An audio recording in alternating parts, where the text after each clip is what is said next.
jornada intensísima, porque además tenemos tantos temas que ver que ya me preocupa el tema de tiempos. Voy a tratar de sistematizar un poco todo lo que estaba pendiente y para que de manera tal que podamos ver por lo menos la mayor cantidad de contenido posible en este módulo.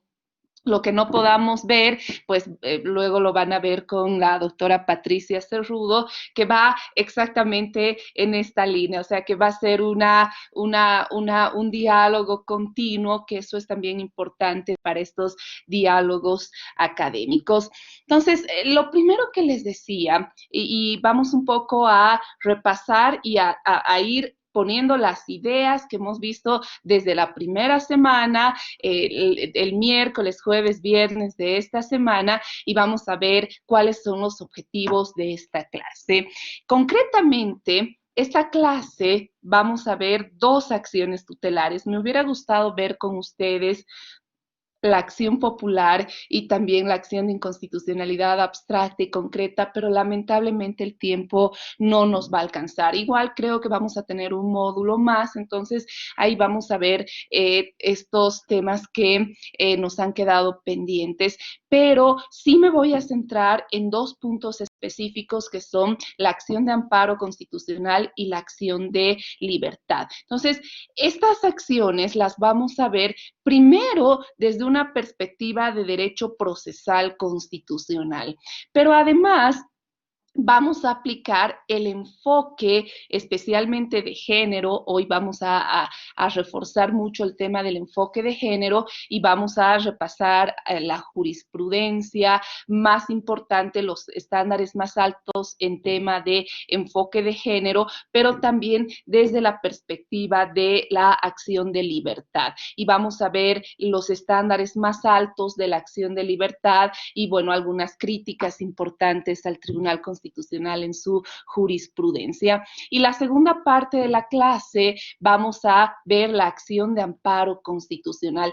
La vamos a ver desde los estándares jurisprudenciales más altos y especialmente voy a hacer énfasis en una de las fases más críticas, que es la fase de admisibilidad de la acción de amparo, y también vamos a ver un tema de reparación integral de daños y este tema de la queja por mora o incumplimiento en la acción de amparo constitucional. Y toda esta visión, lo que vamos a hacer es que vamos a ver no el Código Procesal Constitucional, sino que más bien le vamos a dar al Código Procesal Constitucional un sentido conforme al bloque de constitucionalidad. Entonces, vamos a aplicar todo lo que hemos visto y además vamos a aplicar los enfoques en la parte procesal constitucional de las acciones tutelares, que además es un tema también que en algunos casos nos va a generar críticas importantísimas para el Tribunal Constitucional. Entonces, desde lo que hemos visto, vamos a ir viendo las ideas fundamentales. La idea fundamental con la cual estamos trabajando, primero, entender el modelo constitucional. Y hemos dicho que nuestra primera herramienta argumentativa para entender el modelo constitucional está dada precisamente por lo que es el bloque de constitucionalidad. En el bloque de constitucionalidad está asentado en 2 pilares importantísimos, como hemos visto: la plurinacionalidad, el pluralismo y la interculturalidad. Y luego tenemos otro pilar importante, que es la influencia del derecho internacional de los derechos humanos. Entonces aquí vamos a ir viendo cómo el modelo constitucional y el bloque vamos a entender desde estas perspectivas. Entonces, para el bloque, recordando, teníamos una sentencia importantísima, que es la sentencia 110/2010-R. A partir de esta sentencia, entendemos que primero tenemos a la Constitución, y por mandato de la propia Constitución democrática, en todos los términos que nos explicaba nuestro querido profesor profesor Rubén Martínez Dalmau, pues vemos que por mandato de esta Constitución tenemos este concepto del bloque de constitucionalidad. Y en este bloque de constitucionalidad tenemos los tratados internacionales referentes a derechos humanos, pero los tratados internacionales referentes a derechos humanos no son instrumentos estáticos, son más bien instrumentos vivientes, más aún cuando el Estado plurinacional de Bolivia forma parte tanto del sistema interamericano como del sistema universal de protección de derechos humanos. Entonces, veíamos cómo la Corte Interamericana, ¿se acuerdan?, tiene dos roles, un rol contencioso y un rol interpretativo, y en ambos roles emite estándares, en el rol contencioso y también en el rol interpretativo a partir de las opiniones consultivas de la Corte Interamericana, cuyos estándares son parte del bloque de constitucionalidad. Entonces, por eso es que la sentencia 110-2010-R incorpora al bloque de constitucionalidad los estándares internacionales de protección a derechos que van a ser esenciales. Ahora que trabajemos con género, vamos a ver cómo vamos a aplicar todos estos estándares y cómo en el tema de violencia en razón de género, pues estos estándares van a ser determinantes, especialmente en las acciones tutelares que vamos a mirar hoy. Desde ese sentido, pues cuando vemos precisamente esta evolución y estos estándares, ese es el concepto del bloque de constitucionalidad, pero además decíamos que el bloque de constitucionalidad tiene un rasgo axiológico y aquí encontramos a principios, valores y por lo tanto vemos que nuestro sistema no solamente está compuesto por reglas jurídicas, sino también por principios y valores de rango constitucional que van a guiar la labor de argumentación jurídica y por lo tanto, por eso es que en argumentación jurídica manejamos los casos fáciles y manejamos los casos difíciles. ¿Cuáles son los casos fáciles? Aquellos en los cuales el aplicar la subsunción no genera ningún problema con el bloque de constitucionalidad. ¿Cuáles son los casos difíciles? Aquellos que el aplicar la subsunción sí genera un problema con el bloque de constitucionalidad y el problema se puede suscitar a nivel de premisa normativa o a nivel de premisa fáctica. A nivel de premisa normativa, cuando exista una contradicción, un antinorma, por ejemplo, entre norma interna en relación a norma de derecho internacional. ¿Qué tenemos que hacer como jueces en este caso? Aplicar o ejercer el control de convencionalidad y eso implica aplicar el método o utilizar el método de aplicación directa y preferente en el marco de este capítulo tan importante que hemos visto, que es el de las pautas constitucionalizadas de interpretación. Y segundo, cuando el problema está a nivel de premisa fáctica, entonces puede que en el caso concreto exista colisión de derechos. Entonces, en este caso, ¿qué tenemos que hacer? Cuando hay colisión de derechos, implica un tema de ponderación. Y ponderar significa precisamente hacer prevalecer un derecho en relación a otro a la luz del caso concreto, pero siempre, además, utilizando el test de proporcionalidad. Entonces, vean cómo estas herramientas son esenciales y por eso es importante analizar en argumentación jurídica los casos fáciles, los casos difíciles, pero además en este avance en argumentación jurídica, también para determinar si el caso es fácil o es difícil, todos los jueces, los servidores públicos tienen una lucecita roja y ese precisamente el objetivo de este curso es demostrar esa lucecita roja en la que se va a plasmar en la labor de argumentación del juez y por ende en la materialización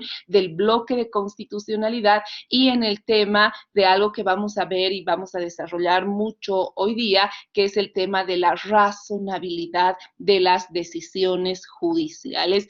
Y entonces esa lucecita roja en argumentación jurídica se la va a dar a partir precisamente de este concepto esencial, porque nuestra Constitución no busca una igualdad formal, sino el concepto es la igualdad material o sustantiva. Es el del letrerito que ponen en los restaurantes, todos somos iguales ante la ley, no es un objetivo constitucional porque realmente no todos somos iguales ante la ley y la ley no puede mirar a todos como iguales. Lo que debe garantizar, que es un tema distinto, es la igualdad en la eficacia de los derechos, pero no desde la homogeneidad, sino más bien precisamente identificando las diferencias, porque si no, vamos a ver muchos casos en los cuales no va a haber un ejercicio pleno de derechos, porque el primer obstáculo, la primera barrera va a ser,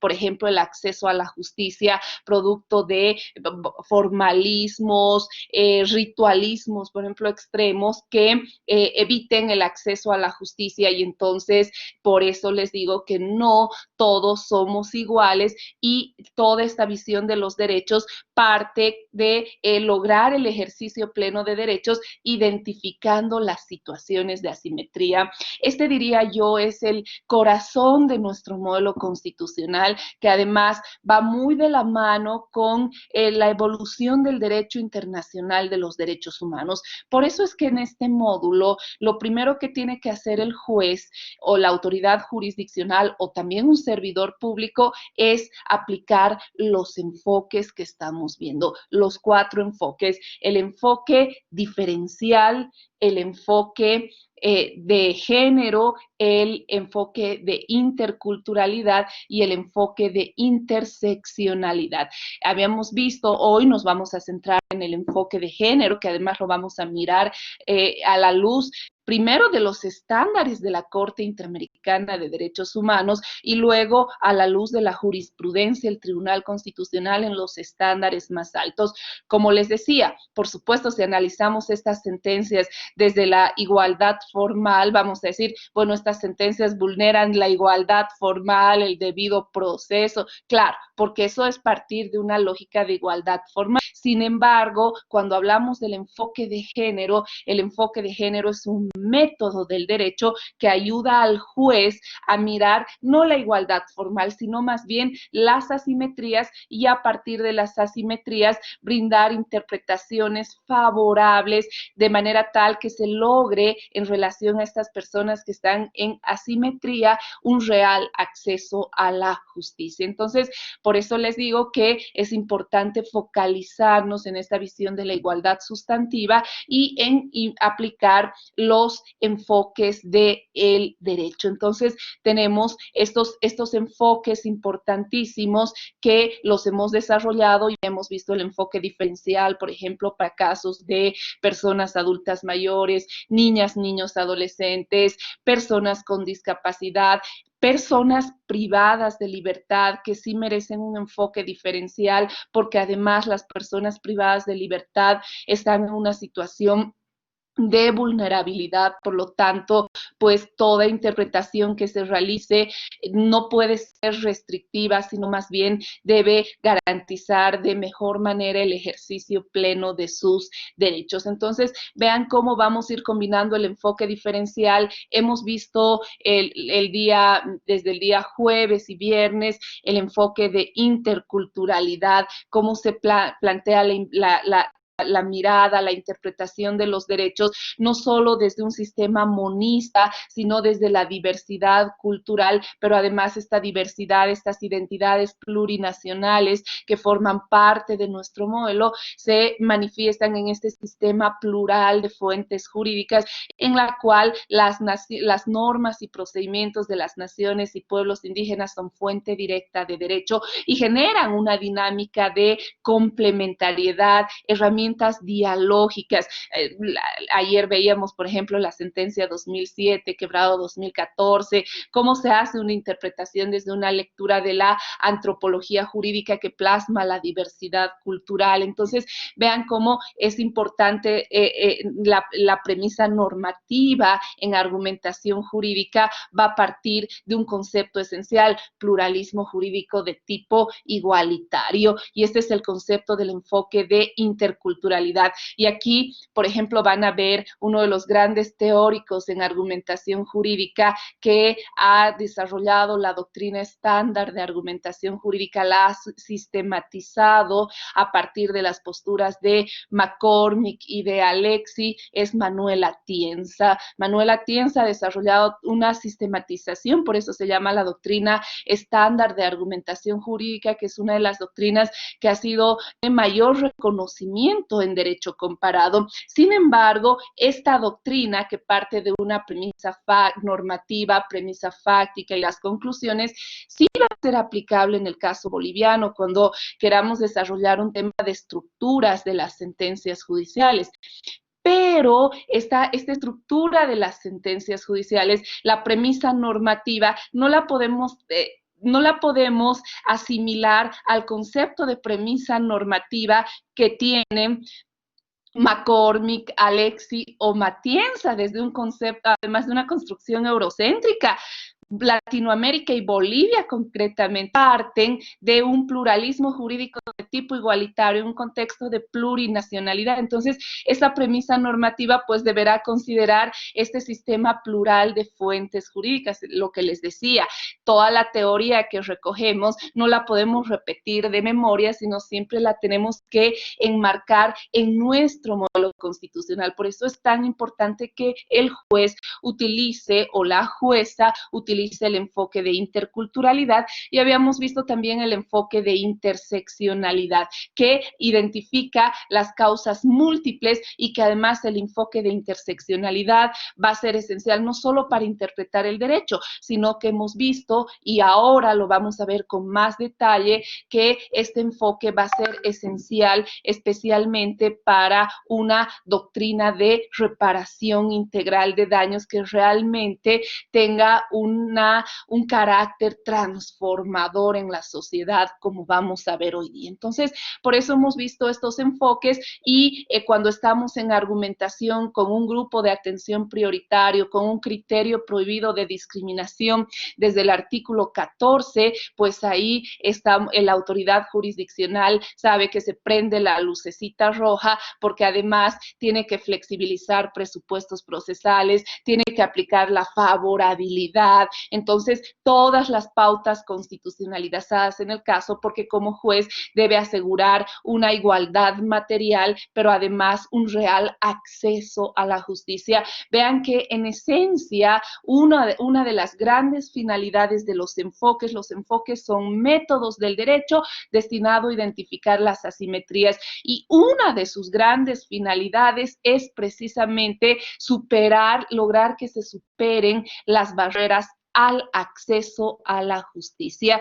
Por eso es que las trabajamos tanto en el tema de argumentación jurídica, porque hemos dicho que los jueces son los primeros garantes de los derechos, y entre sus roles está uno de los primeros para garantizar los derechos. Una de la primera de las condiciones es asegurar el acceso a la justicia. En la medida en la cual aseguremos el acceso a la justicia, pues vamos a poder desarrollar conceptos de sentencia justa, acto administrativo justo, etcétera, y no vamos a tener casos en los cuales directamente antes de entrar al análisis, pues estos históricamente oprimidos, como vamos a ver, directamente no puedan acceder a la justicia. Entonces, esa es la finalidad de los enfoques, estos lentes destinados, uno de los objetivos es precisamente generar el acceso a la justicia.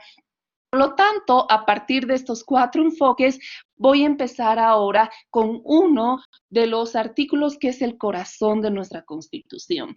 El corazón de la Constitución, que ya lo habíamos visto en partes en las anteriores clases, que hoy lo vamos a ver con mayor detalle, porque además vamos a ver, y aquí les voy a intentar demostrar que esta es la diferencia entre Latinoamérica y el molde eurocéntrico de control de constitucionalidad. Por eso decimos que tenemos un sistema plural de control de constitucionalidad con un rasgo concentrado, sí, porque tenemos un tribunal constitucional plurinacional, pero desde una perspectiva distinta a la de Europa, es decir, además en temas de priorización del control de constitucionalidad. Y esta lectura es muy importante realizarla porque aquí también vamos a ver que la reforma constitucional de 2009, yo diría que las estrellas de la reforma constitucional son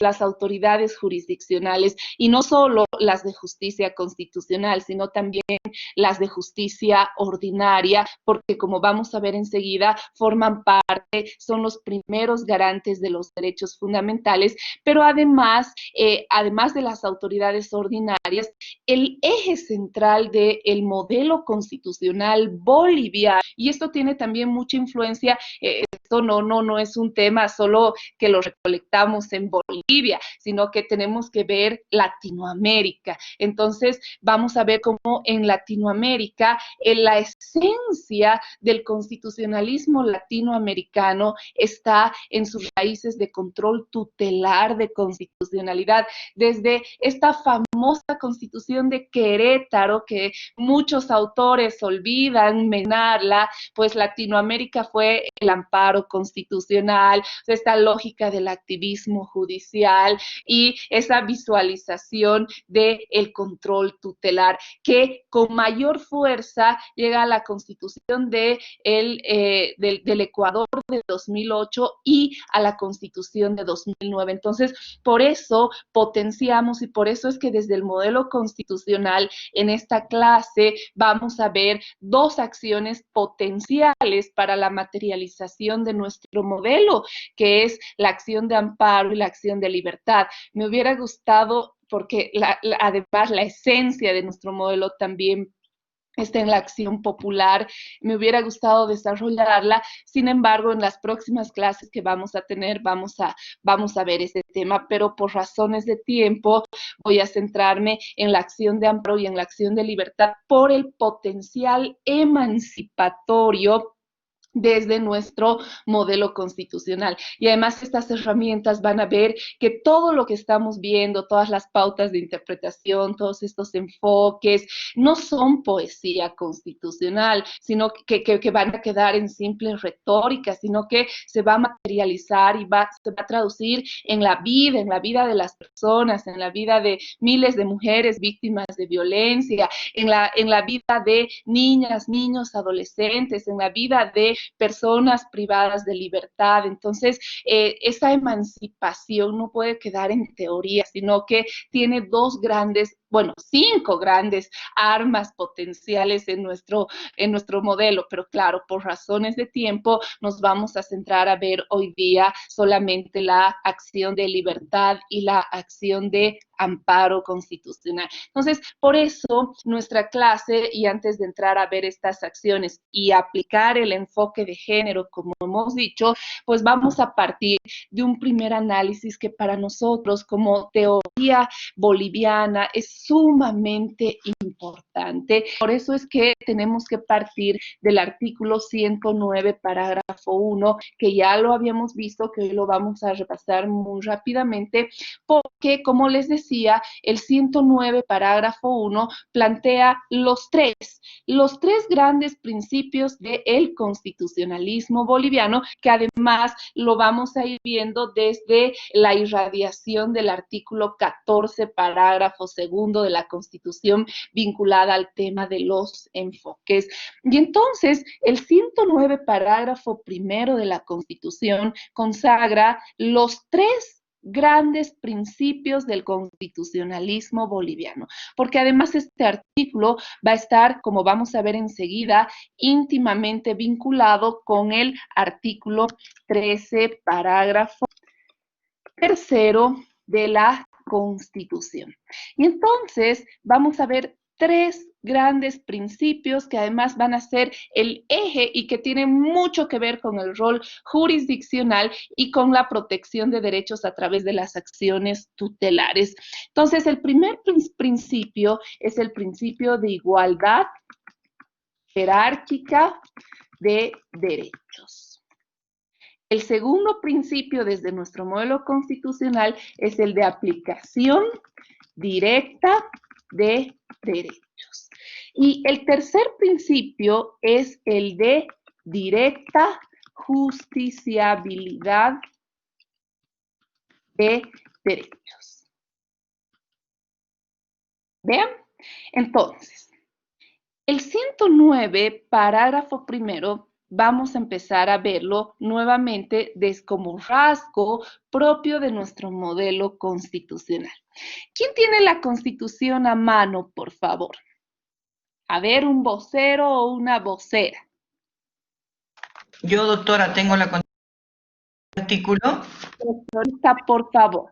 Vamos a leer el 109, parágrafo primero de la Constitución.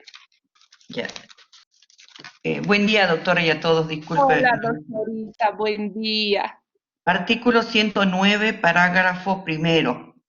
Todos los derechos reconocidos en la Constitución son directamente aplicables y gozan de iguales garantías para su protección. Vean cómo, muchas gracias, doctorita, y enseguida nos va a leer otro artículo más. Pero primero, 109, parágrafo primero, plantea los tres principios. Estos son los rasgos distintivos de nuestro modelo constitucional. Todos los derechos en el marco de la igualdad jerárquica que ahorita vamos a ver. Son directamente aplicables, principio de aplicación directa de derechos. Este es el rasgo de la vigencia del Estado constitucional de derecho bajo una característica esencial que es el valor normativo de la Constitución. Aquí está lo que Rubén nos decía, la explicación, ¿se acuerdan? Antes las constituciones eran nominalistas y el cambio de la Constitución nominalista se materializa en constituciones normativistas. El 109, parágrafo primero, es la base del modelo argumentativo y de este concepto tan importante en teoría constitucional que es el valor normativo de la Constitución. Los derechos no necesitan ley para su aplicación y si hay una ley, la ley debe interpretarse conforme no solo a la Constitución, sino a la Constitución y al bloque de constitucionalidad en esta visión de un valor no político, sino un valor jurídico de la Constitución.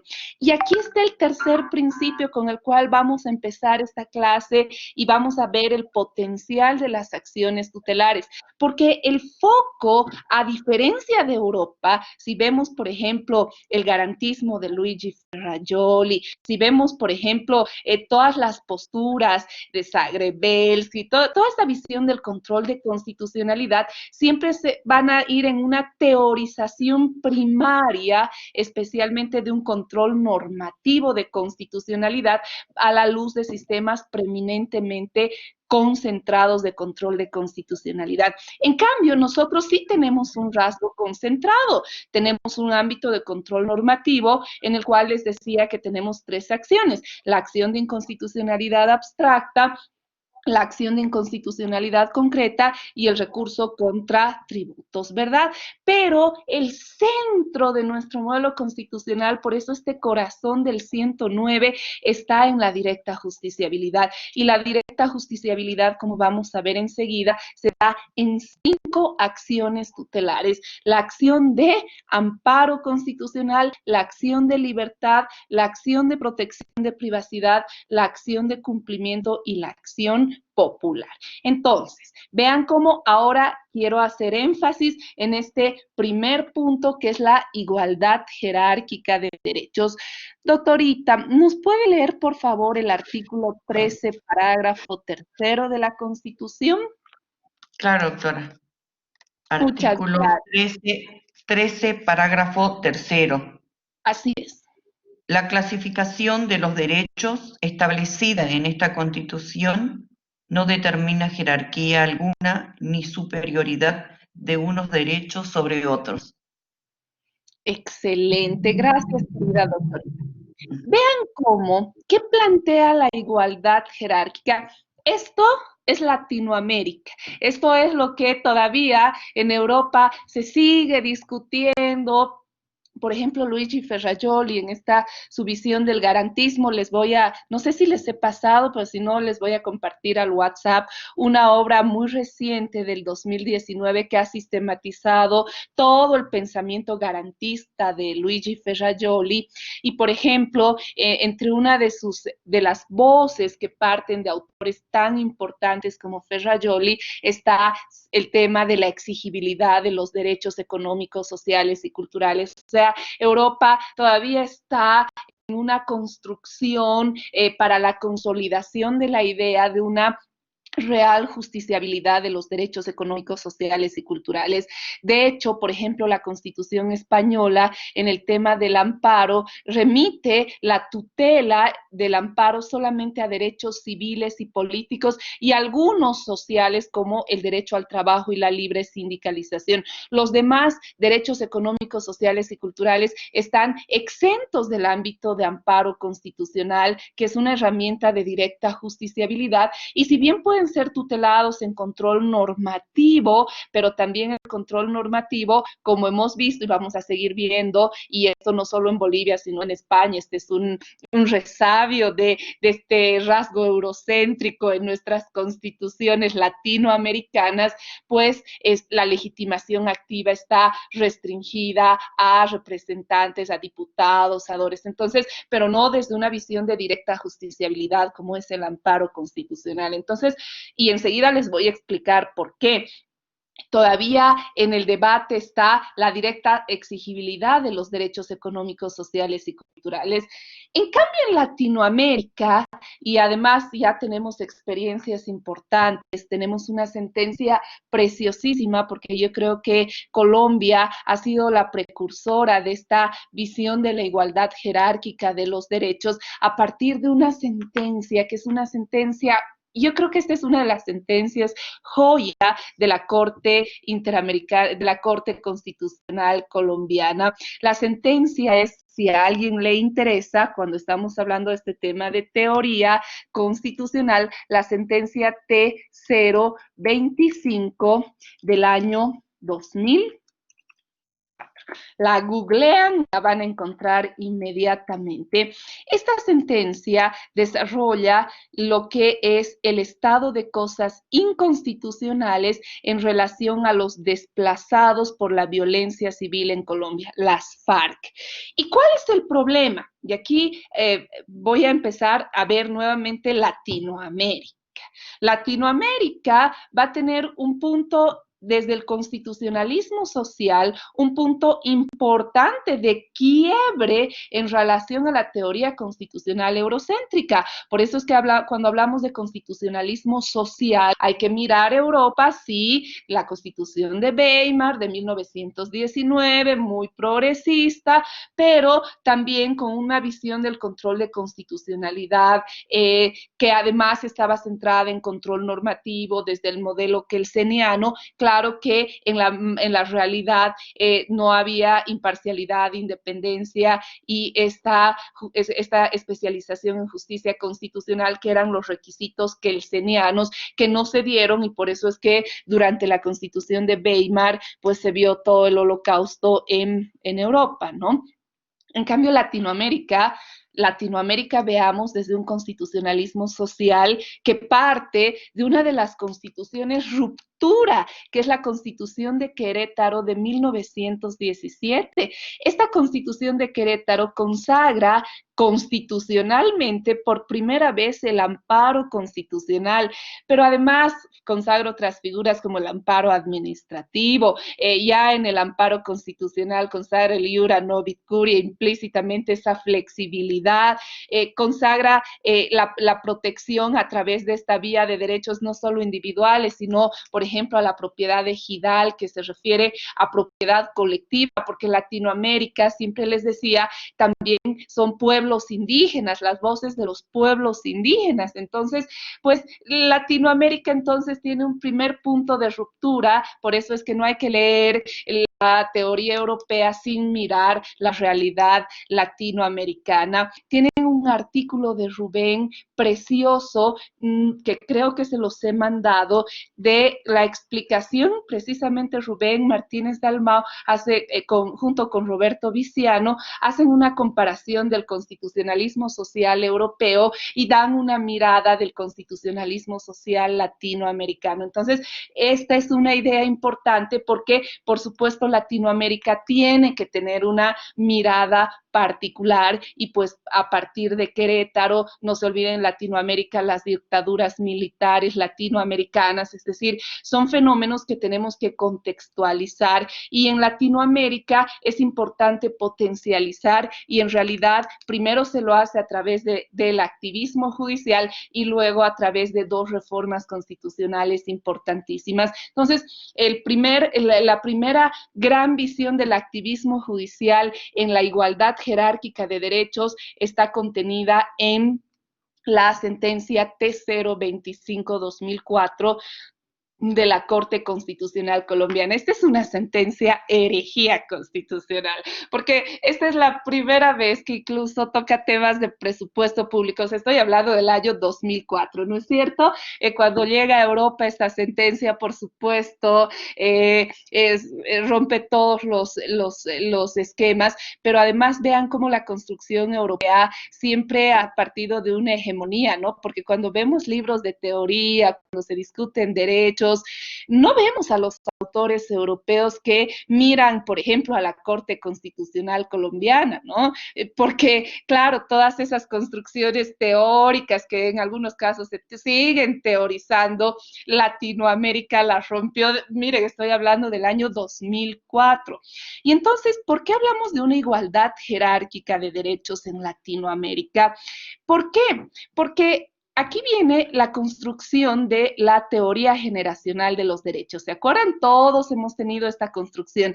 Derechos de primera generación, derechos de segunda generación, los de tercera generación. Los civiles y políticos, primera generación, los económicos, sociales y culturales, segunda generación, y los derechos de solidaridad, llamados de solidaridad, como por ejemplo los medioambientales, en los derechos de tercera generación. Muchos todavía siguen manejando la teoría, de hecho en Europa se sigue manejando todavía esta teoría y por eso los teóricos que no les gusta mirar Latinoamérica, todavía hay esa visión de todavía una jerarquía epistémica, ¿no? Entonces siguen teorizando sin haberse fijado lo que pasa en Latinoamérica. Y entonces, ¿cómo parte esta teoría generacional? Esta teoría generacional de los derechos además tiene un arraigo también en el sistema universal de protección de derechos humanos. Después de la Segunda Guerra Mundial, ustedes saben que vino la Organización de Naciones Unidas y la Organización de Naciones Unidas empezó a diseñar un instrumento importante que fue la Declaración Universal de Derechos. Ustedes se fijan en la Declaración Universal de Derechos Humanos, van a encontrar un catálogo de derechos civiles, políticos, económicos, sociales, culturales. En ese momento, ahora esta tesis ya ha sido superada, pero en ese momento una declaración universal no tenía los suficientes efectos vinculantes en derecho internacional. Y por eso es que el año 69 se emiten los llamados pactos gemelos, es el punto de la teoría generacional y el punto de quiebre que nosotros como Bolivia hemos dicho no, ya no tenemos teoría generacional y además desde esta superación, además todo este rol del activismo judicial, no en un control normativo, sino diferente, en un control tutelar de constitucionalidad.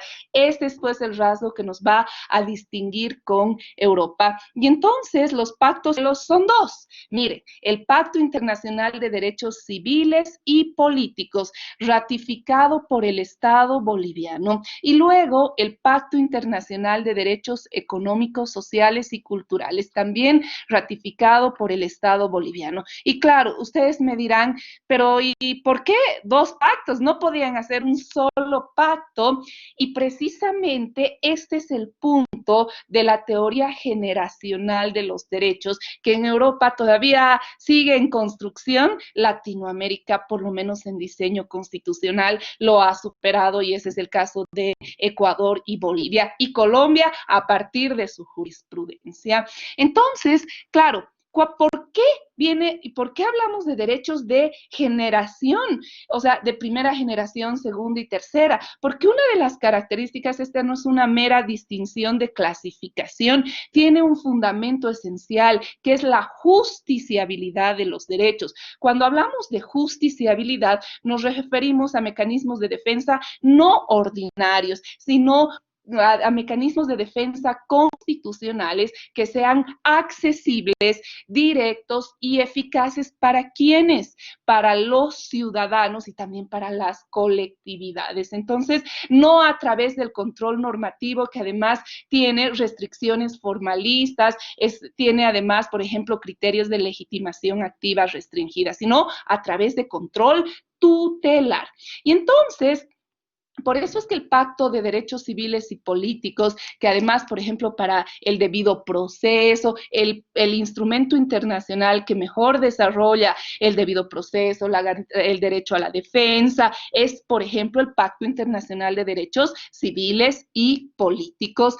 Pero, ¿cuál es la característica de este pacto? Este pacto tiene una característica esencial: la directa justiciabilidad, es decir, para derechos civiles y políticos sí tenemos mecanismos de directa justiciabilidad, sí confiamos en el juez constitucional, no en control normativo, sino en control tutelar. Y por lo tanto, claro, porque derechos civiles y políticos estamos hablando de obligaciones negativas, ¿no es cierto?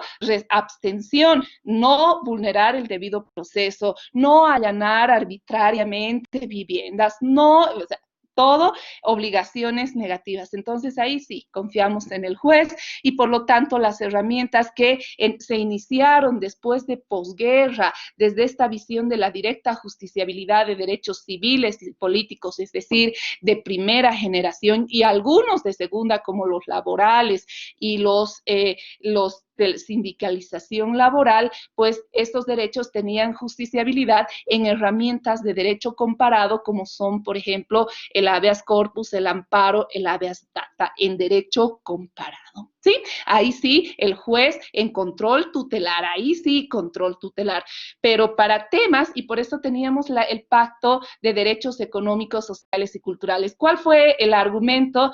También la doble moral de la visión internacional, ¿no? El grado de desarrollo de los estados, que era distinto, ese es el fundamento. Y entonces, en el Pacto Internacional de Derechos Económicos, Sociales y Culturales, muchas gracias, querido Marco Antonio, por bajar esta sentencia, que es una herejía constitucional, como ahorita les voy a contar. Esto es Latinoamérica, entonces, pero todavía estamos en el Pacto de Derechos Económicos, Sociales y Culturales. ¿Cuál era la característica inicial? Aunque esta idea en la evolución, y el Comité de Derechos Económicos, Sociales y Culturales también ha tratado ya en sus estándares de superar esta idea, pero inicialmente estos derechos eran cláusulas programáticas. Entonces, estas cláusulas programáticas tenían esta visión de que los derechos económicos, sociales y culturales precisamente no son de directa justiciabilidad, no a través de control tutelar, porque implican temas de presupuestos públicos, derecho a la salud, ¿qué tiene que hacer el Estado para garantizar el derecho a la salud? Tiene que tener un tema de presupuesto público. ¿Vamos a confiar a los jueces constitucionales en control tutelar en el tema de presupuesto público? No, y aquí partía la idea, por eso cuando hablábamos de teoría generacional, especialmente los económicos, sociales y culturales, el tema de su justiciabilidad, que se limitaba a mecanismos de control normativo, pero el problema del control normativo, como ya hemos visto, es que la legitimación activa es restrictiva, tiene y por lo tanto no es accesible un ciudadano, y esto lo vemos en nuestra constitución actual. Un ciudadano no puede activar la acción de inconstitucionalidad abstracta, lo tiene que hacer el defensor del pueblo, un diputado, un senador. En España todavía la acción de inconstitucionalidad abstracta, esta visión de control normativo tiene todavía un carácter más restrictivo en tema de legitimación activa. Entonces, vean cómo parte la desconfianza y Europa empieza a discutir este tema, pero centrando la idea en control normativo de constitucionalidad. En cambio, Latinoamérica dice, no, control tutelar. Y aquí viene la sentencia que el doctor Marco Antonio nos comparte, que es la sentencia T025, el estado de cosas inconstitucionales, y esta es otra sentencia que además empieza a aplicar el enfoque diferencial. Este es un típico caso de ver cómo se flexibiliza incluso presupuestos procesales desde el enfoque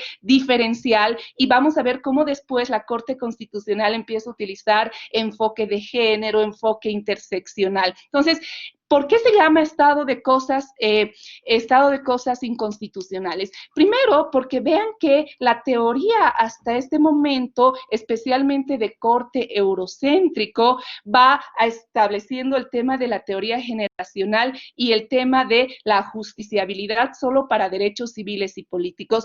Vean cómo este reflejo de la teoría generacional de los derechos llega a la Constitución del 94. En la Constitución del 94, si la analizamos desde esta lógica, primero, ¿dónde están los derechos civiles y políticos? Y algunos sociales como los derechos laborales. En la parte dogmática de la Constitución. ¿Y dónde están en la Constitución abrogada los derechos económicos, sociales y culturales? En la última parte, en la parte de los regímenes especiales, ¿qué mecanismos de directa justiciabilidad teníamos en la Constitución abrogada? Primero teníamos mecanismos como el habeas corpus y el amparo constitucional. Y en la reforma del 94, perdón, del año 2004, se incorpora el habeas data con una visión de tutela de derechos de primera generación. En cambio, los económicos, sociales y culturales tuvieron además una histórica tradición de justiciabilidad, no en control normativo, sino en control tutelar, que además se manifiesta en el caso boliviano con la anterior constitución a través de lo que era la acción de inconstitucionalidad, el recurso de inconstitucionalidad abstracto y concreto. Esto en la anterior constitución. Pero vean cómo desde esta anterior constitución se sigue esta lógica de la teoría generacional de los derechos. En cambio, viene la Constitución de 2009, pero que tiene un antecedente en Colombia, que enseguida lo vamos a mirar, y en Colombia, en la Constitución del 2009, se crea el 109 parágrafo primero, todos los derechos, igualdad jerárquica, y viene el artículo 13, parágrafo 3 de la Constitución, donde nos dice todos los derechos tienen la misma jerarquía. Y a partir de ese artículo, ¿dónde están los derechos económicos, sociales y culturales en la Constitución boliviana de 2009?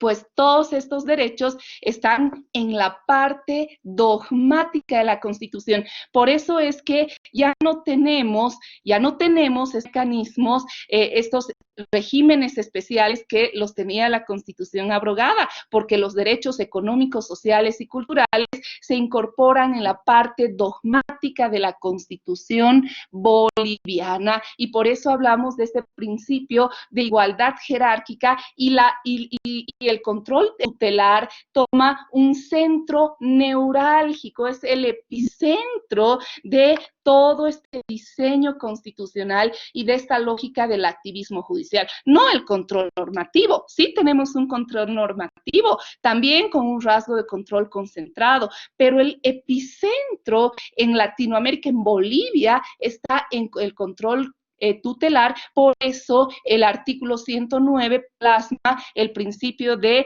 igual jerarquía, aplicación directa de derechos y directa justiciabilidad.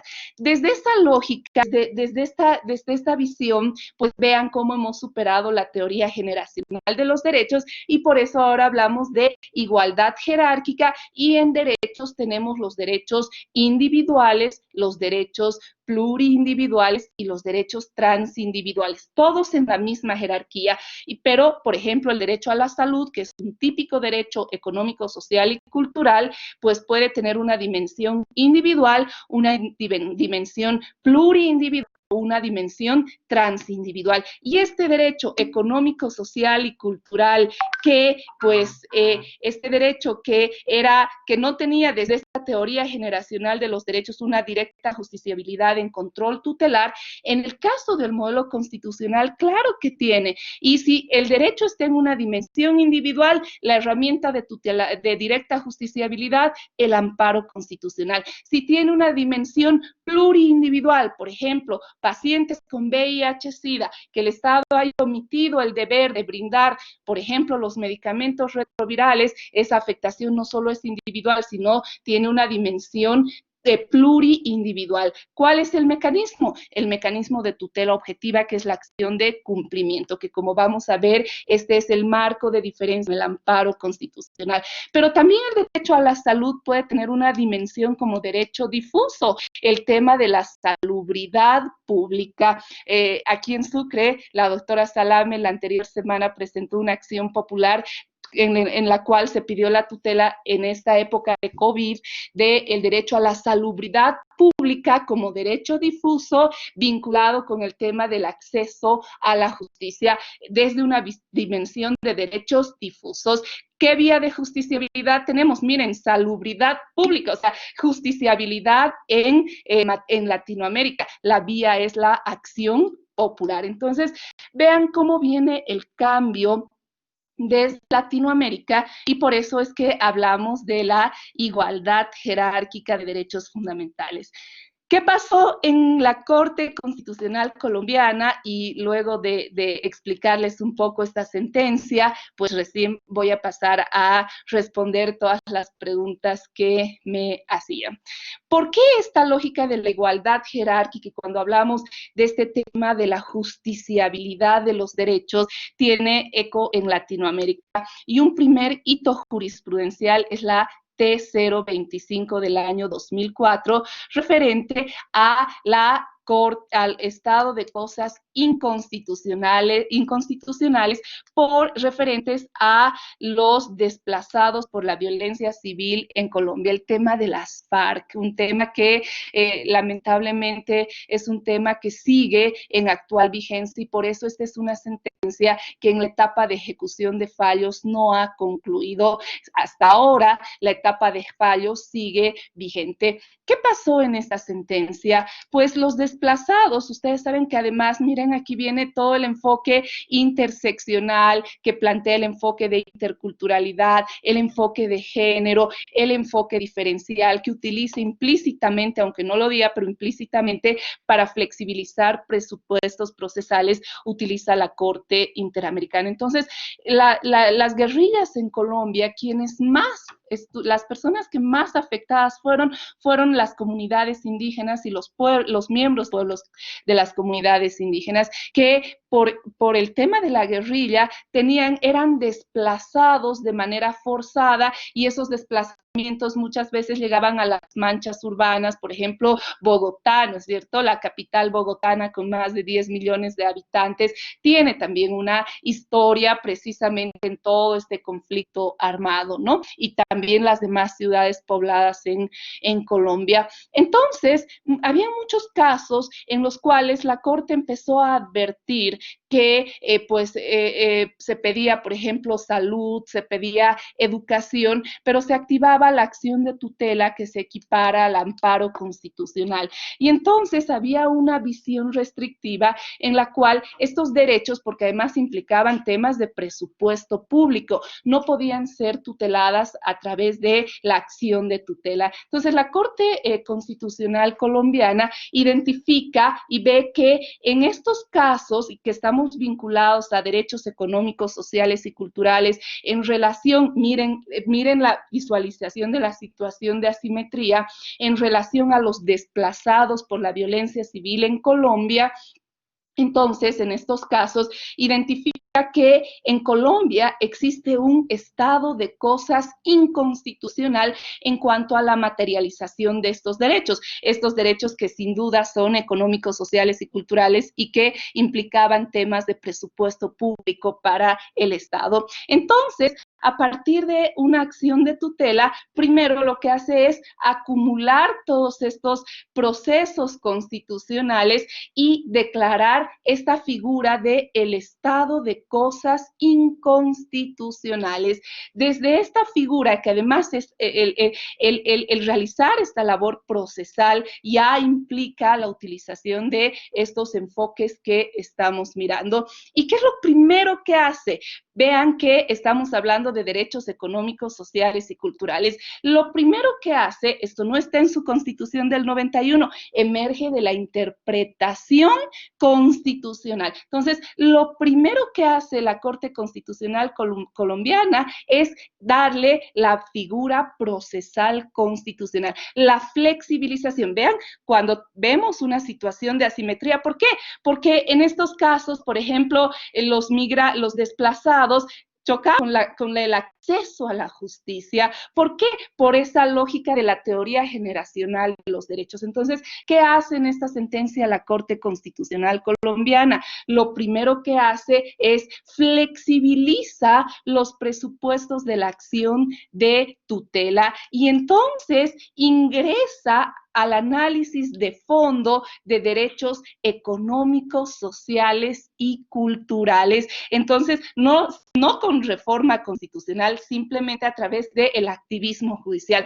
¿Puede hacer esto? Claro, porque además esta es una labor de materialización que tiene mucho que ver con los enfoques. Los enfoques, les decía que una de las finalidades para visualizar desde las asimetrías es dar favorabilidad, y la favorabilidad, por ejemplo, se puede traducir en estos criterios de flexibilización procesal, que no implican de ninguna manera prevaricato, sino más bien implican materializar este concepto no de justicia formal, sino de justicia sustantiva. Y eso es lo que hace la Corte Interamericana de Derechos, la Corte Constitucional colombiana, a través de la acción de tutela y a la luz de esta figura que es el estado de cosas inconstitucionales, que tiene sustento en los enfoques que estamos viendo, pues flexibiliza y da viabilidad y establece que dentro del ámbito de protección de la acción de tutela no solamente se refiere a derechos individuales, sino también a derechos económicos, sociales y culturales. Y entonces empieza a tutelar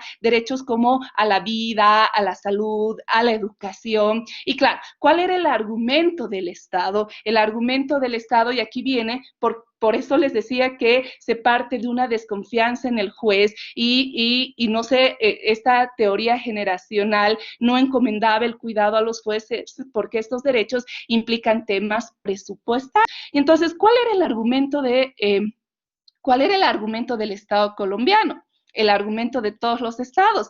Sí, reconocemos que los desplazados por la violencia civil en Colombia, además, entre ellos mujeres, niños, miembros de pueblos indígenas en la ciudad que están en mayor situación de desventaja, sí tienen derecho, pero como Estado tenemos un grave problema.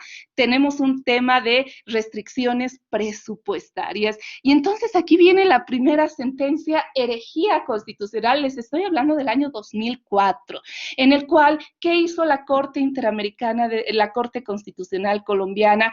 De esta lógica, y por eso aquí está el hito de lo que es la ruptura de esa teoría generacional de los derechos desde Latinoamérica. Y lo primero que hace es establecer y ingresar a temas de presupuesto público. Un juez constitucional. Y aquí vemos cómo un juez constitucional en Latinoamérica sí puede intervenir en presupuestos públicos. No los va a formular, pero sí puede establecer lineamientos como juez constitucional. Y eso es lo primero que hizo la Corte Constitucional colombiana. ¿Qué le dijo al Estado colombiano? Le dijo, está bien, usted puede presupuestar lo que usted desee. Ese es un tema de diseño de políticas públicas.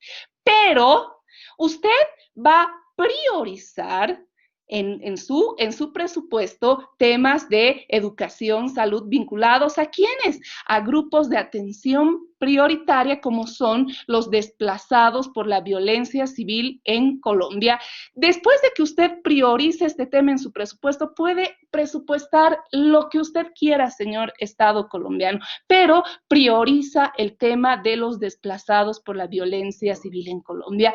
Y entonces, vía jurisprudencia, vean cómo implementa todo esto que vamos a ver de los mecanismos dialógicos, este constitucionalismo dialógico latinoamericano. Y entonces establece que para la ejecución de fallos, primero genera una instancia de coordinación entre los ministerios de Estado, la Defensoría del Pueblo, con un contacto directo con la Corte Constitucional, precisamente para que verifiquen el cumplimiento. Y entonces, desde estos enfoques, da otra visión a la acción de tutela, no solo apertura para los económicos, sociales, culturales, y ordena al Estado que modifique, que priorice su presupuesto, sino que también le da a esa acción de tutela a la cosa juzgada el carácter de erga omnes. Hemos dicho que tradicionalmente en amparos y en acciones de tutela,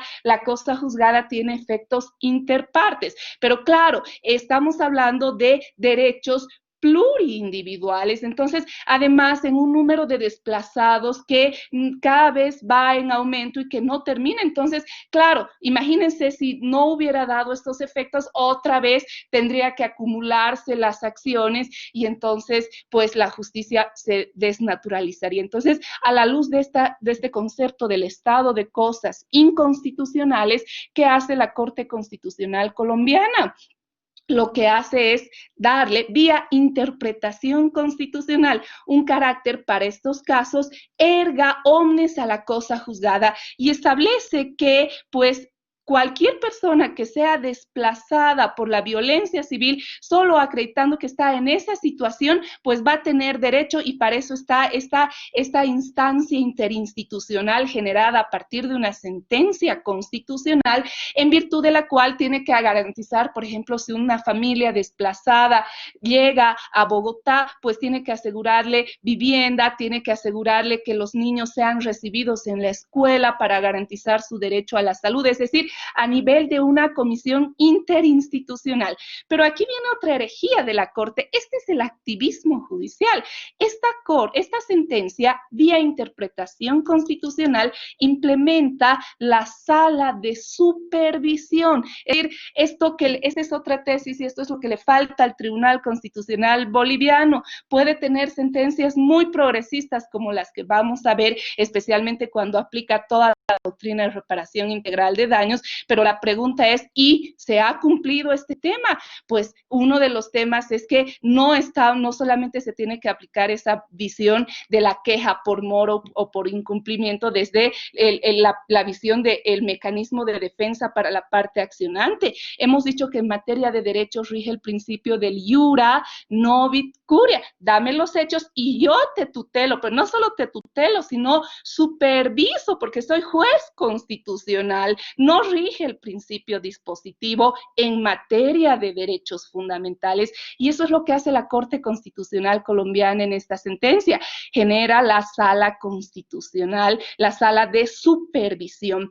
Y de hecho, en esta etapa de ejecución de fallos, van a ver que hasta ahora periódicamente se van emitiendo no sentencias, sino autos vinculados a este tema. Si hay autos preciosos, primero ha habido uno, por ejemplo, vinculada a niñas, niños, adolescentes, ya donde en la etapa de ejecución miran la situación desde los enfoques. Hay niñas, niños, adolescentes, mujeres, migrantes, es decir, todo el tema de los enfoques, y hasta ahora esta es una sentencia, porque ustedes saben que el tema de las FARC y los desplazamientos forzados no han terminado en Colombia. Entonces, esta es una sentencia constitucional, una de las grandes herejías. Esta es una muestra de lo que Latinoamérica hace desde el control tutelar de constitucionalidad. Imagínense llegar a ordenar priorizaciones presupuestarias. Esto pues en Europa una herejía, ¿no es cierto? Absoluta. Latinoamérica sí, por la priorización. Y entonces, como les digo, esta es una sentencia bellísima, y por eso en el Google van a encontrar muchos autos posteriores que emergen precisamente de esta lógica de la etapa de supervisión de fallos. Y por eso tenemos ese primer antecedente en Latinoamérica, y luego esta teoría generacional de los derechos llega al caso boliviano, primero a la Constitución de Ecuador del 2008 y luego a la Constitución boliviana del 2009, con estos tres principios: igualdad jerárquica de derechos, aplicación directa de derechos y directa justiciabilidad. Y esa directa justiciabilidad, miren, siempre desde el marco no de igualdad formal, sino de igualdad sustantiva. Vean cómo el activismo judicial en la sentencia T025 parte de esto que les digo: lucecita roja, grupos de atención prioritaria. Ese es el fundamento constitucional para flexibilizar presupuestos, para materializar los derechos y superar las barreras al acceso a la justicia. Por eso es que los jueces no pueden partir de la diosa, de la venda de la diosa Temis, donde todos son iguales. No todos son iguales, porque hay muchos que nunca van a poder tener acceso a la justicia y por lo tanto van a poder ejercer plenamente sus derechos. Entonces, estos enfoques son métodos del derecho para precisamente dar justicia material, son el fundamento constitucional para flexibilizar presupuestos procesales, y de ninguna manera esto significa un prevaricato, sino más bien todo lo contrario, el ejercicio de sus roles en el marco del modelo argumentativo, entendiendo que los derechos tienen aplicación directa y la ley procesal, por ejemplo, el Código Procesal Constitucional, tiene que tener flexibilizaciones para precisamente materializar estos derechos. Entonces, por eso ahora, cuando entramos a acciones tutelares, no voy a entrar a las acciones desde la repetición del Código Procesal Constitucional. De hecho, la crítica al legislador es que sigue todavía con los resabios de la lectura eurocéntrica del control del derecho procesal constitucional, porque si bien el Código Procesal Constitucional tiene muchos adelantos, lamentablemente la lectura que hace no parte del modelo constitucional. Otra vez ese problema de la brecha de implementación en una constitución altamente garantista, y los operadores, en este caso, por ejemplo, la Asamblea Legislativa Plurinacional, que sigue con la mirada monocultural en el desarrollo de las acciones, especialmente de las acciones tutelares. Y bueno, a pesar de esta mirada monocultural, ya sabemos que al Código Procesal Constitucional y a cualquier norma, al procesal penal, etcétera, le debemos dar siempre una mirada desde y conforme, y por eso es que las acciones tutelares tienen el punto clave para entender las flexibilizaciones que enseguida vamos a ver, para entender, por ejemplo, las sentencias de género del Tribunal Constitucional, tienen clave en este 109 parágrafo primero, y que además va a recoger las flexibilizaciones procesales desde los enfoques, porque no utilizamos el concepto de igualdad formal, sino de igualdad material. Bien, ahora sí, voy a ir a algunas preguntas. Vamos a ver. Vamos a ver primero, el doctor Ricardo nos pregunta si podemos ver el artículo 257, parágrafo 1 de la Constitución. Querido doctor Ricardo, ¿podemos dar lectura al artículo, por favor? Para que todos tengamos la comprensión clara y vayamos analizándola desde los elementos que hemos visto. Querido doctor Ricardo.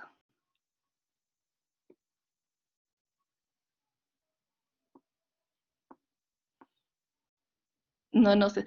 O alguien tal vez nos puede dar lectura al artículo 257, por favor.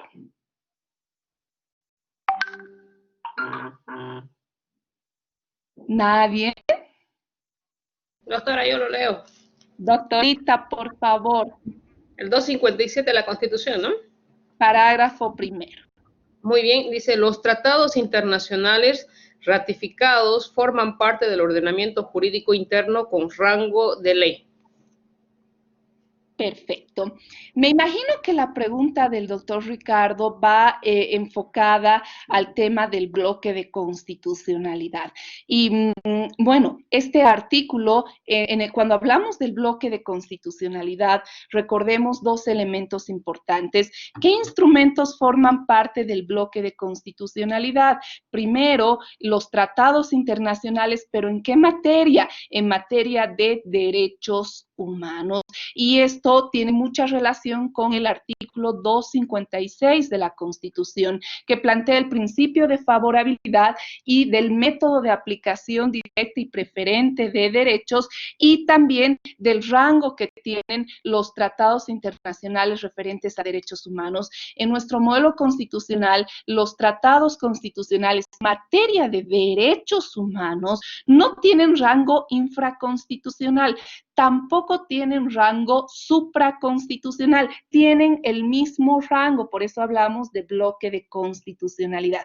En derechos humanos, por ejemplo, la Convención Americana de Derechos Humanos o el Convenio 169 de la OIT, instrumentos en derechos humanos. Estos instrumentos tienen el mismo rango que la Constitución. Lo que cambia, lo que varía es el método. El método en este caso es el de aplicación directa y preferente. Si un tratado tiene un derecho que se desarrolle de manera más favorable que la Constitución, no es que el tratado tenga rango supraconstitucional, no, lo que va a cambiar es el método. Ya el método va a ser el de aplicación preferente en el caso concreto del entendimiento más favorable y más progresivo, que esté acorde con la progresividad del derecho internacional de los derechos humanos. Pero además, en el bloque de constitucionalidad forman parte aquellos instrumentos que generen procesos de integración, como por ejemplo les contaba el caso del Acuerdo de Cartagena que desarrolló la Comunidad Andina de Naciones. Entonces, este es un instrumento que no versa sobre derechos humanos, pero sí genera un proceso de integración, la Comunidad Andina de Naciones. Por eso tenemos, por ejemplo, el Parlamento Andino, que tiene su normativa derivada, que va a ser fuente directa de derecho en esta visión de un sistema plural de fuentes jurídicas. Las decisiones, por ejemplo, en materia aduanera, en materia arancelaria, marcas y patentes, son fuente directa porque sus acuerdos constitutivos, que fue un acuerdo de integración, forma parte del bloque de constitucionalidad. Sin embargo, y en una interpretación sistémica del 257, 1 con el 256 y el 410 de la Constitución, los demás tratados internacionales que no versen sobre derechos humanos no tienen rango constitucional, tienen rango infraconstitucional. Por ejemplo, un acuerdo bilateral entre el Estado boliviano y el Estado brasilero, por ejemplo, en temas de extradición, o sea, o en temas comerciales. Entonces, de intercambio comercial. Estos tratados no tienen rango constitucional, tienen rango infraconstitucional y siempre deben responder en contenido al bloque de constitucionalidad. Esa sería la respuesta, querido doctor Ricardo. Ahora vamos a ver qué nos dice el doctor Alberto. Nos dice, sentencia T025 y los respectivos autos de seguimiento emitidos por la Corte Constitucional de Colombia, tendiente a establecerse a la fecha la declaratoria de estado de cosas inconstitucional por parte de la Corte, ha servido para que el Ejecutivo implemente políticas públicas serias para mejorar la calidad de vida de las víctimas de desplazamiento forzoso. Exactamente, querido doctor Alberto. Por eso decíamos que esta sentencia sigue en etapa de ejecución de fallos, los informes siguen a la Corte Constitucional y esta Corte Constitucional no se ha desvinculado de este tema. Eso es lo que nos falta. Este es otro tema de tesis precioso en Bolivia, de maestría. Por ejemplo, el Tribunal Constitucional tiene una instancia que desde mi punto de vista es poco explotada. Y miren que para esto no necesitan reformar el Código Procesal Constitucional, porque la verdad es que nunca va a haber tampoco, creo, o va a ser muy difícil que se encuentre la voluntad política para reformar una norma procesal constitucional de manera tan progresista, que además va a ir en contra del órgano ejecutivo y el órgano legislativo. O sea, a ningún gobierno le va a gustar estas normas restrictivas. Entonces, para su ejercicio, ¿necesitamos reforma legal? No, lo podemos hacer vía interpretación, precisamente a partir de todas las pautas y con la guía de los enfoques.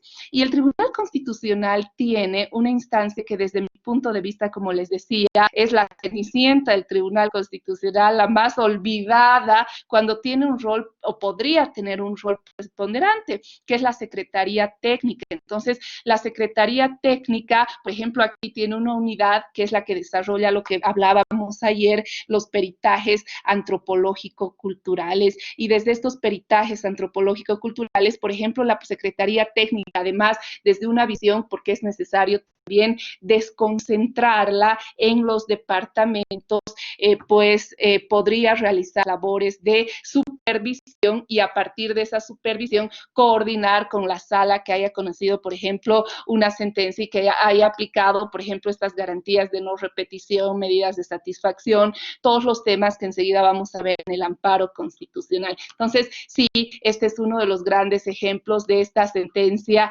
herejía constitucional.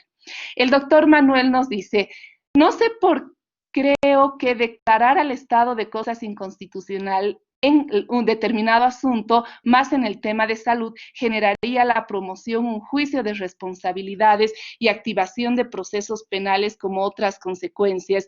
Qué genial y acertado que cortes constitucionales como Colombia y Perú hayan avanzado en el activismo judicial. Sí, doctor Manuel, sin embargo, no debería generar ningún tipo de juicio de responsabilidad, más bien debería generar pues un reconocimiento a magistrados que hagan esto, ¿no? Porque ya estamos viendo que todo este tema no es un tema arbitrario, emerge de toda la labor de argumentación.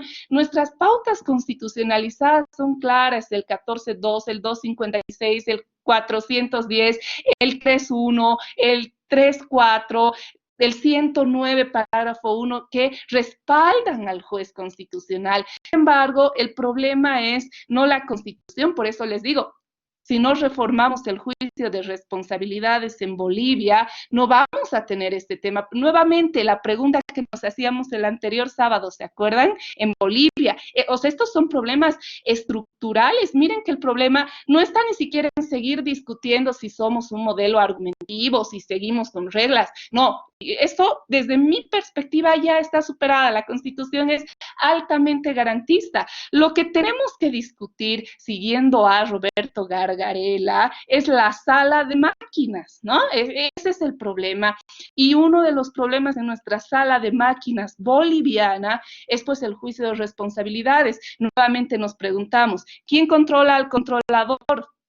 El controlado, o sea, claro, por eso es que cuando el Tribunal Constitucional se anime a hacer este tema, podría sufrir un juicio de responsabilidades arbitrario, por supuesto, porque todo esto que estamos viendo responde a pautas constitucionalizadas. Entonces, mientras no reformemos el juicio de responsabilidades, nosotros en la academia seguiremos mostrando estos temas y esperemos que algún día lleguemos a una reforma, a una asamblea constituyente en la cual más allá de derechos están plenamente claros en nuestro modelo. Lo que hay que solucionar en un proceso constituyente de manera urgente es la sala de máquinas, es ese rasgo hiperpresidencialista, es este problema del juicio de responsabilidades y también la forma de preselección para el Tribunal Constitucional y el tema de la composición plural importante, como habíamos visto, temas de tesis de maestría también que son muy importantes. Bueno, con este tema, ahora sí, y voy a empezar solo a darles un diseño muy general, porque después del break sí que entramos en materia con todo lo que hemos visto. Ya hemos visto este activismo judicial y hemos visto el 109 parágrafo primero, y desde el 109 vamos a entrar a las acciones tutelares, porque además las vamos a ver las acciones tutelares, los presupuestos de orden procesal constitucional desde los enfoques. Y entonces, pues vamos a ver las 5 acciones tutelares. Solo que nos vamos a hacer 3 cuadritos imaginarios para entender lo que vamos a ver desde el modelo constitucional. Primero vamos a ver, les decía que los derechos en el caso boliviano tienen todos exactamente la misma jerarquía, ¿no es cierto? El derecho a la salud, por ejemplo, típico económico, social y cultural que ahora tiene mecanismos de justiciabilidad. Por eso es que la Constitución boliviana vigente, todos los derechos, incluidos los económicos, sociales y culturales, están en la parte dogmática de la Constitución, ¿verdad?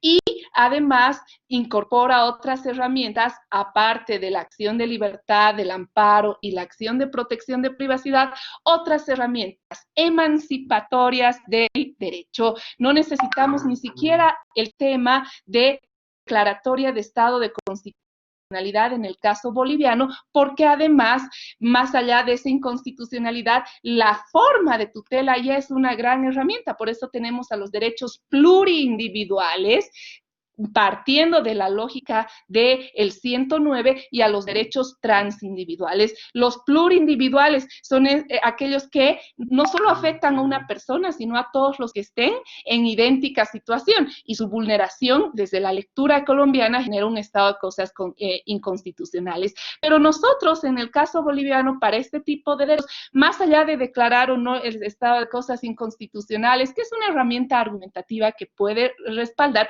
pero nosotros ya tenemos la vía de directa justiciabilidad, es la acción de cumplimiento.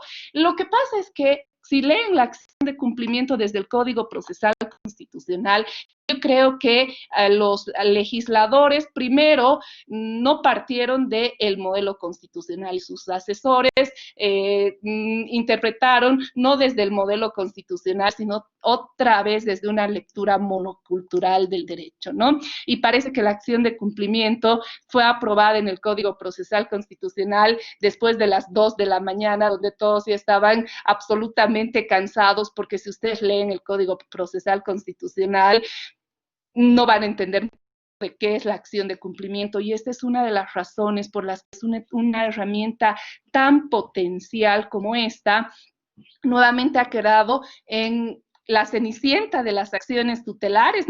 Ya nadie plantea acción de cumplimiento. Al principio planteaban contra sentencias judiciales, contra actos administrativos, y esta no es su finalidad. Para eso está el amparo, efectivamente. Por eso es que estas son 2 causales de improcedencia reglada. Pero al margen de este tema, al margen de plantear esta acción, como les decía, en esta visión de la acción popular, de la acción de cumplimiento, Dios mío, discúlpenme por no apagar mi celular. Entonces les decía que la acción de cumplimiento no procede contra sentencias judiciales o contra actos administrativos, porque este es un mecanismo de tutela objetiva, pero el legislador no ha tenido la claridad de desarrollar desde la tutela objetiva los presupuestos de orden procesal constitucional. Por suerte, la jurisprudencia ya ha dicho que este es un mecanismo de tutela objetiva, pero esta acción es una acción cenicienta porque todavía no se han entendido los alcances de la acción de cumplimiento, que es otro tema de maestría precioso, desde esta lógica de los derechos pluriindividuales. Y finalmente tenemos los derechos transindividuales, que están vinculados a derechos colectivos y a derechos difusos, que hacen que veamos el derecho procesal constitucional desde otro vértice. Por eso es que la legitimación activa en acción popular es amplia. Por eso es que la jurisprudencia, por ejemplo, en la sentencia 176-2012, ha establecido que en acciones populares no existe cosa juzgada constitucional cuando se deniega la tutela. Vean, o sea, este sí es un derecho procesal constitucional emancipatorio, no desde la lectura de los formalismos, de los ritualismos, y esa va a ser una de las mayores críticas a la acción del amparo y a la de libertad que vamos a ver después de nuestro descanso, porque vamos a ver cómo desde estas acciones el tribunal sigue con su visión monocultural y especialmente eso implica en la omisión de aplicar los enfoques y las flexibilizaciones que se deben aplicar, porque solo así vamos a tener un control tutelar emancipatorio y un real acceso a la justicia. Entonces vean cómo tenemos derechos individuales, derechos plurindividuales, derechos transindividuales. Para los individuales, en esta primera cajita imaginaria, tenemos las 3 herramientas de tutela de derechos: la acción de libertad, la acción de amparo constitucional y la acción de protección de privacidad. Luego, en esta lógica de tutela de derechos plurindividuales, tenemos la acción de cumplimiento. Y en esta lógica de derechos transindividuales que tutelan derechos colectivos y difusos, tenemos esta acción que es la acción popular. Después del break, les voy a hacer un diagrama y ahora sí estamos entrando en un derecho procesal constitucional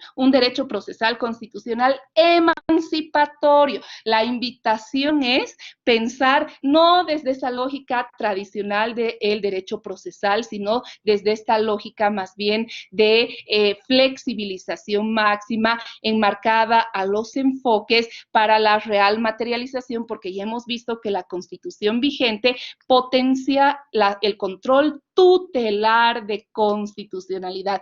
Y entonces, la invitación después de nuestro break, que vamos a empezar a ver primero la acción de libertad, uno de los requisitos es que vamos a ver que la acción de libertad tiene el principio de informalismo, pero su grave problema de la acción popular son las famosas autorrestricciones jurisprudenciales que hacen que se deniegue la tutela sin ingresar al análisis de fondo de la problemática. Y estas autorrestricciones son absolutamente contrarias al bloque en muchos casos, y peor aún no se aplica desde los enfoques que vamos a ver enseguida. Lo mismo en el amparo constitucional. Vamos a ver la fase de admisibilidad y vamos a ver cómo las causales de improcedencia arreglada deben aplicarse e interpretarse desde estos enfoques. Y también vamos a ver en el amparo las famosas autorrestricciones jurisprudenciales, que son una de las mayores causas de tutela. Solo les digo, para empezar este tema, para la reflexión, en un trabajo de sistematización de jurisprudencia constitucional que lo hemos hecho con Gabrielita Sauma, Patricia Cerrudo, María Elena Negrón, Soraya Santiago, las van a conocer porque todas están en el plantel docente. Se ha hecho un trabajo de sistematización actualización de jurisprudencia para el Tribunal Constitucional, en la cual tenemos más o menos, existen como 37.000 fichas jurisprudenciales con toda esta técnica de derecho jurisprudencial que les decía. Por ejemplo, en los datos, el año 2016, y estos datos no han variado mucho, de hecho, más bien creo que han empeorado. Por ejemplo, se ha observado que en amparos constitucionales, el 70% aproximadamente de amparos constitucionales en revisión por el Tribunal Constitucional son denegadas. ¿Por qué? Por requisitos de forma, por causales de improcedencia arreglada o por las famosas autorrestricciones jurisprudenciales. Entonces, que solo un 30% ingrese al análisis de fondo en el amparo constitucional, pues nos debe preocupar seriamente, porque al final el amparo no cumple los efectos del 25 de la Convención Americana de Derechos Humanos de ser un mecanismo eficiente, eficaz y oportuno para los ciudadanos, especialmente aquellos que están en una situación de desventaja, que necesitan o ameritan una protección reforzada y que por obstáculos procesales, formales, ni siquiera se analiza en el fondo su caso. Entonces implica una flagrante denegatoria de tutela. Entonces, por eso es que vamos a ver estas autorrestricciones muy críticamente en la segunda parte, y por eso es que para estas autorrestricciones es esencial ver todo este tema de los enfoques, que además vamos a seguir complementándolos después de nuestro cafecito. No sé si ha quedado claro. Dios mío, ya son las 10, cómo pasa el tiempo. Y bueno, tenemos tanto que decir, pero bueno, espero que por lo menos con las restricciones del tiempo, estos temas por lo menos hayan quedado claros en la reflexión, ¿sí? No sé si alguien tiene algún comentario, alguna pregunta, o quieren que nos tomemos el cafecito. Muchas gracias, doctorita Ruth. Bueno, la doctorita Ruth nos dice, claro, creo que no hay nadie más, entonces creo que sí, nos merecemos 15 minutitos de descanso. Son las 10 menos 5, ¿verdad? Hasta las 10:10 serían 15 minutos. ¿Les parece? ¿Dónde está el doctor Robertito, que es el moderador? Creo que no está el doctor Robertito. Bueno, igual, en todo caso, nos tomamos 15 minutos, por favor, y nos vemos a las 10:10 para continuar con la segunda parte. Muchas gracias a todas y todos por su atención y su presencia. Al cafecito, vayan a calentarse en estos días de frío.